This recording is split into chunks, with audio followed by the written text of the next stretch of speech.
Some people like to ask, when does washing your hands stop being good hygiene and start being OCD? Well, let's chat about that.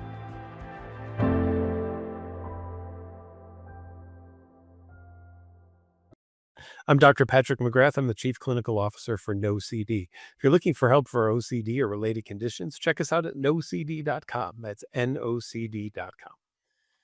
We know that social media is full of all sorts of content about hygiene. Don't wear outside clothes inside or touch your bed, or you have to take your shoes off when you come in the house, or you have to wash your hands and do all sorts of things. Maybe the hygiene Olympics or something like that.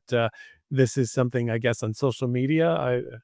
This is my maybe being older and lack of things, but people are doing things like showcasing the excessive multi-step cleaning that they're doing, or bathroom routines like everything showers, washing raw chicken into extraordinary levels, disinfecting hotel rooms, using different towels for different parts of the body after you shower, or even multiple tools for one task to prove superior cleanliness. Um, Most of this content, I think, is presented in an attempt to sound reasonable and to be healthy, but we know this. For people with OCD, this can be very, very confusing because OCD will focus only on the worst case scenario. So if someone with OCD sees one of these videos and says, "Oh, look at all that they did about the chicken," that's the new standard now of how I handle chicken, right? And it must be that way. And every restaurant I go to must do it that way. And everyone's home, or else I'm not going to eat it. I'm not going to touch it, right? OCD latches onto these things that we care about, that are important to us, and finds what's the worst case scenario in any of those related things, and then jumps into, what if that were to happen? What if I were involved in that? What if I were to do this? And you might not be surprised to learn that contamination and health related fears are very common symptoms of OCD. And all we need is to talk about COVID and flu season and RSV and other things. And boy, that just can intensify a lot of these concerns. And maybe some people have been sick over this season. And well, the line between what's a reasonable cleanliness and OCD can really blur for a lot of people. So here's the deal. I don't want people to be unhygienic, right? Hygiene serves a very practical purpose. It reduces risk of illness to a reasonable degree. I want people at the restaurant I'm going to use good hygiene, right? I want them to follow the rules and regulations. That's the things that are set up. And, restaurants get graded on these types of things. And that's the stuff that I want to see. I like the fact that we have rules that say after you use the bathroom and you're working at this restaurant, wash your hands. Employees must wash hands. That's okay, great, wonderful. That's good stuff. However, what if we take it to the nth level? What if we go above and beyond, right? Compulsions serve an emotional purpose for us. It reduces anxiety. It achieves this sense of everything feeling just right. And so, what I want you to think about is, are you doing things the way that are suggested, or are you going above and beyond to serve what OCD says is the right thing to do? And let's face it, let's be glad that OCD is not in charge of society, because if it was, we would not be here within 6 months. Let me give you a quick example of that before I go back into hygiene things. Just imagine if OCD was in charge. Nobody would drive anymore because we'd be afraid of running people over with our car, which means there's no more delivery of gasoline. There's no more delivery of food. So now we have to walk everywhere that we want to go, right? Now, in doing that, well, guess what? The grocery stores are going to be cleared out within a couple of days. And there are people who aren't going to be able to get to work, who work at the water plant, the power plant, the gas plant, all those types of things. And the people who do get there don't want to work them anymore, because what if they don't do the water the right way in terms of filtering it, and somebody gets sick? So no one filters water anymore. What if we don't run the power plant anymore because we're afraid, what if we cause a surge? So there's no power anymore. What if we don't run the gas plant anymore because what if there's a gas surge? So we don't have gas anymore. So within a couple of days, all utilities are shut down. And now there's no more food at the grocery stores. There's no utilities. Nobody's driving anywhere. So now we're forced to just live off the food that we have in our homes.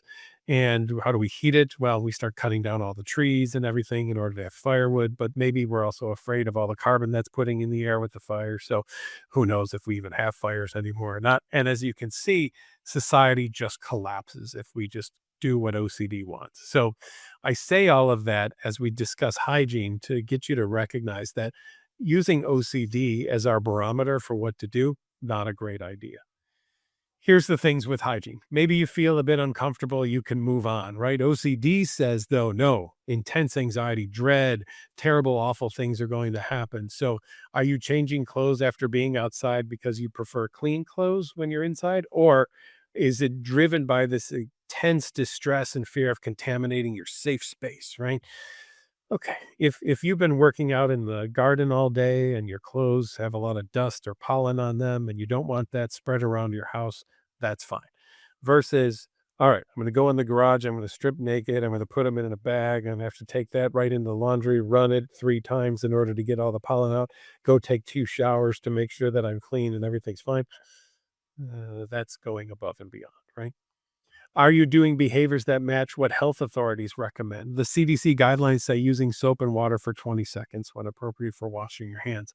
Are you deciding that, well, that's a good start, but 5 minutes would be much better? Multiple different soaps, and the water's going to be scalding hot, and my skin's going to be raw. And that's when I know that I've actually taken a layer of skin off that's taken all the germs off with it. And then I'm clean at that point.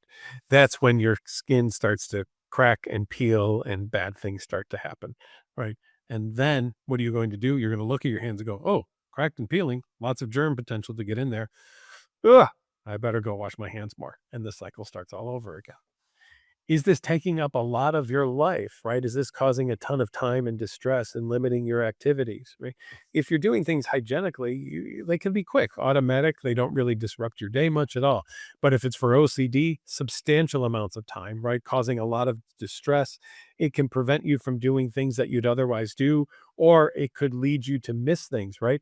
I don't want people coming over to the house until it's cleaned in a certain way, which means nobody actually comes over. I don't want to go to anyone else's home because I don't know if they clean things the right way. You're isolating more and more now, all out of these fears of what if types of things, right?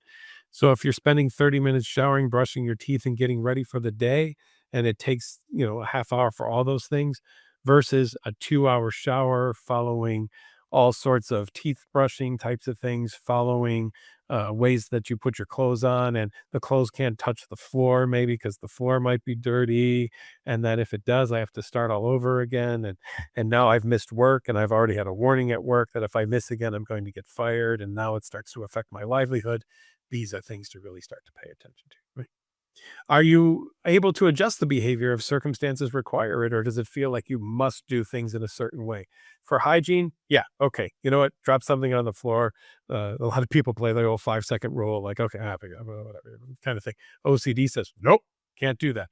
Not allowed. Now you cannot change anything whatsoever. There's no adjustments that are allowed. There is a right way to do it. Everything else is the wrong way.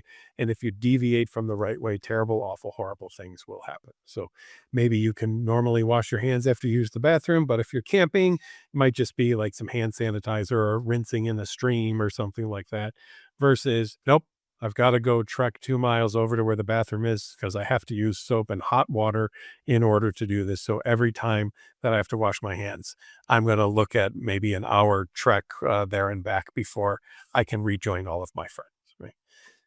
OCD can really get in the way and be a bit of a buzzkill in our day-to-day life. So, if this relates to you, it's worth exploring whether OCD might be at play.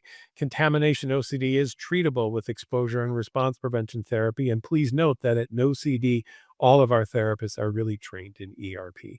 And we have people waiting to chat with you right now on our intake team who are there to assist you and get you hooked up with one of our well-trained therapists.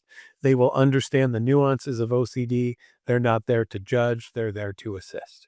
If this sounds like something that would be helpful to you, go to nocd.com. That's NOCD.com.